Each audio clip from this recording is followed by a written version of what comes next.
अस्सलाम वालेकुम फ्रेंड्स, उम्मीद है आप सब लोग ठीक ठाक होंगे। मैं आज बात करना चाहता हूँ new CSS reforms and CSP experts answer, यानी कि जो मेरी पिछली वीडियो थी जिसका लिंक आपको डिस्क्रिप्शन में मिल जाएगा या तो आपने पहले से देख रखी होगी, जिसका टाइटल ये था न्यू सीएसएस रिफॉर्म्स या न्यू सीएसएस पॉलिसी। वो तकरीबन 8 मिनट की वीडियो थी जिसमें मैंने बताया था कि सीएसएस में क्या रिफॉर्म्स होने जा रही हैं। वो जस्ट मैंने जो न्यूज़पेपर पढ़ा था, जो न्यूज़पेपर में देखा था, आपको सेम एज़ इट इज़ वैसे ही बताया, जिसमें मैंने 5 पॉइंट काफ़ी डिटेल से डिस्कस किए थे। तो वो वीडियो अपलोड करने के बाद मैंने उसके जब कमेंट सेक्शन देखा तो बहुत से लोग सवाल ये कर रहे थे कि सर मैंने बीएससी की हुई है, सर मैंने एमए किया हुआ है, सर मैंने बीएससी एग्रीकल्चर में की हुई है, सर मैंने एमए इस्लामियात किया हुआ है, यानी कि मैंने एमबीबीएस किया हुआ है। यानी कि डिफरेंट टाइप के क्वेश्चंस थे कि मैंने ये डिग्री की हुई है तो मैं किस किस फील्ड में जाऊंगा या जाऊंगी। तो उस परेशानी को दूर करने के लिए कि ये इम्प्लीमेंट होंगी कि नहीं होंगी, ये इसका क्या प्रोसेस होगा, और लोग इसे डिटेल में जानना चाह रहे थे। इस वीडियो के बनाने का मकसद ये, जो मैंने आपको रिफॉर्म्स बताई उस पे जो सीएसपी एक्सपर्ट्स यानी कि जो पीएसपी ऑफिसर्स बन चुके हैं, जो सीएसपी ऑफिसर्स बन चुके हैं, उनके क्या नज़रियात हैं, वो इस पॉलिसी को किस तरह देखते हैं। आज हम सिर्फ उस पर बात करेंगे कि आखिर ये परेशानी है क्या, और वाकया ही में ये परेशानी है, जबकि मेरे नज़दीक ये परेशानी नहीं है। देखिए, यहाँ पे एक मैं पॉइंट डिस्कस करना चाहूँगा कि आप लोग बगैर पूरी वीडियो देखे कमेंट करना शुरू कर देते हैं, जबकि वो बात मैंने पहले से ही वीडियो में बताई होती है।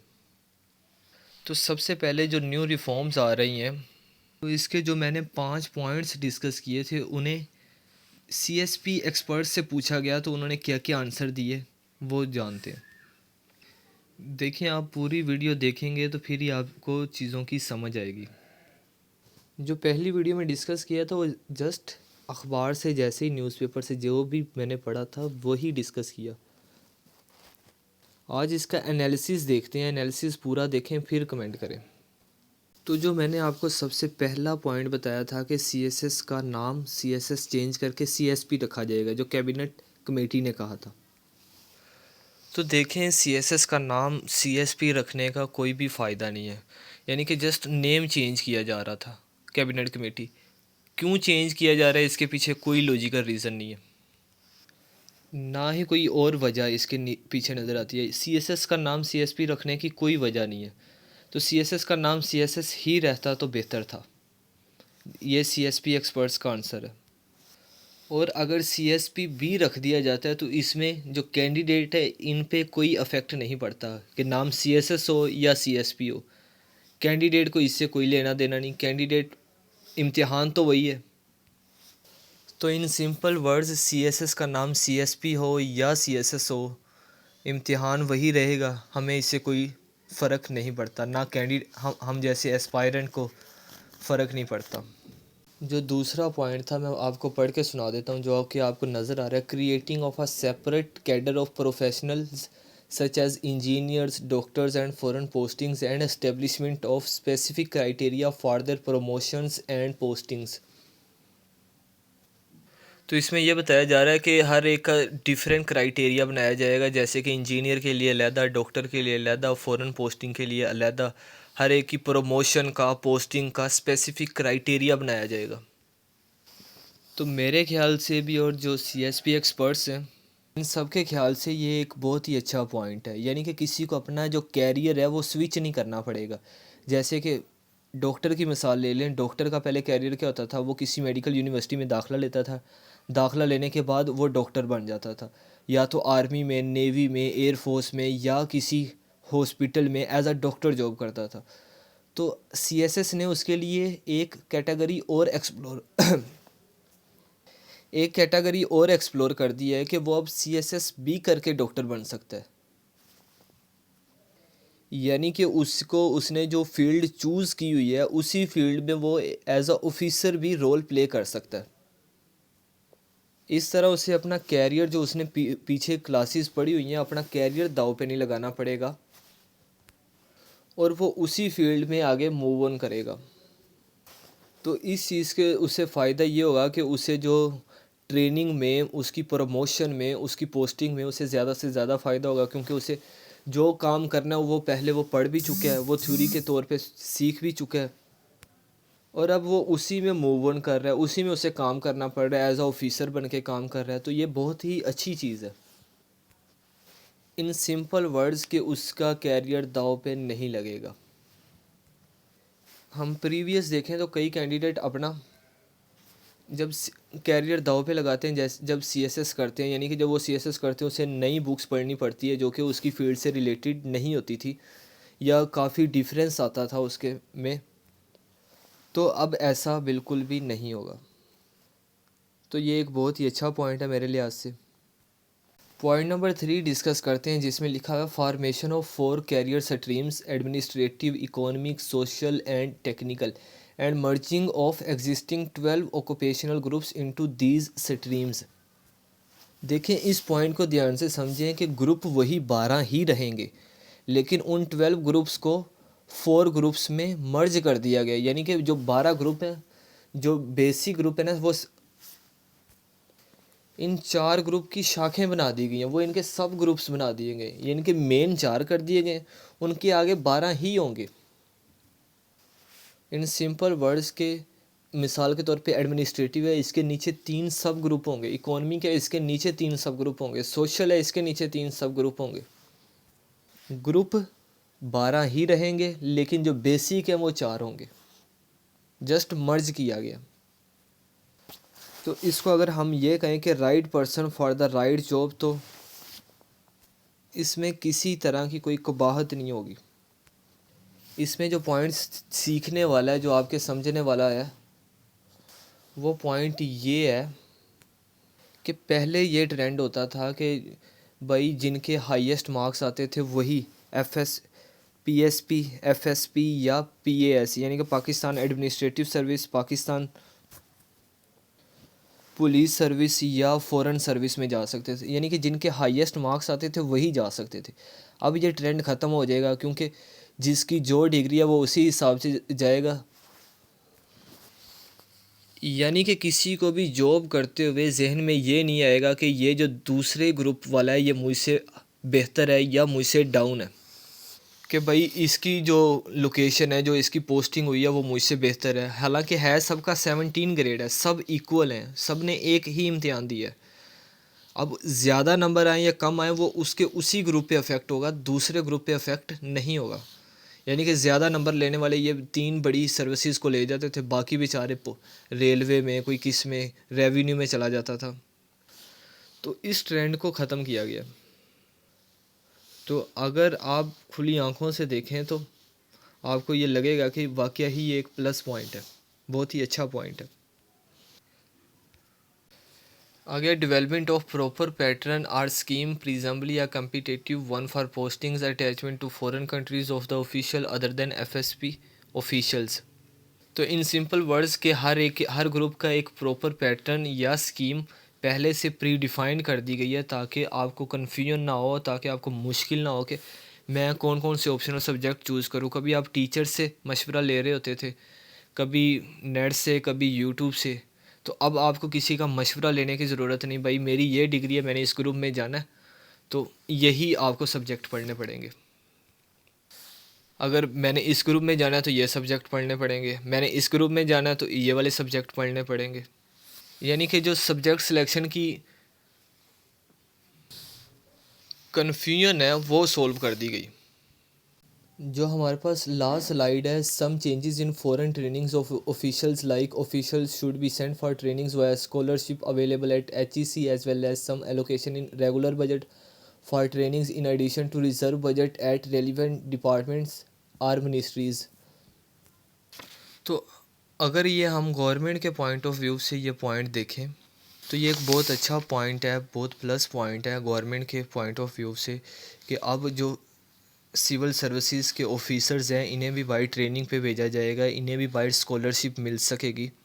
लेकिन अगर स्टूडेंट के पॉइंट ऑफ व्यू से देखा जाए तो ये पॉइंट अच्छा नहीं है, क्योंकि जो उनका पहले क्राइटेरिया था जो जस्ट स्टूडेंट के लिए था, अब वो उसमें से थोड़ा सा कोटा सिविल सर्विसेज को दे दिया जाएगा, जबकि स्टूडेंट का कोटा कम कर दिया जाएगा जो HEC के पास स्कॉलरशिप होती हैं फॉरेन कंट्रीज़ के लिए।